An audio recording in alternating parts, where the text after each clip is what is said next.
Hello, I'm Patty from Mahandi.com and Ancient Sunrise Customer Support. It's important to use distilled water when you mix Ancient Sunrise products like henna, cassia, and indigo, and you can see why in this picture. We held a spoonful of tap water over a flame until all the water boiled away. The white film you see in the spoon on the right is the residue from minerals dissolved in that water.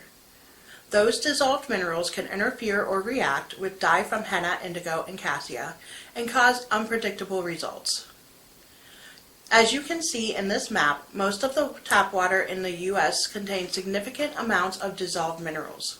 It's okay for most uses, but can cause problems when used with plant-based ingredients like those in Ancient Sunrise products.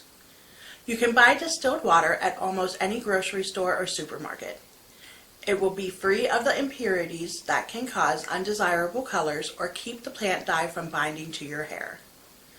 For best results, we recommend using a treatment like Ancient Sunrise Rainwash to remove hard water buildup from your hair before you use any of our products or kits to color your hair. There's a link to a video showing how to use Ancient Sunrise Rainwash in the description below.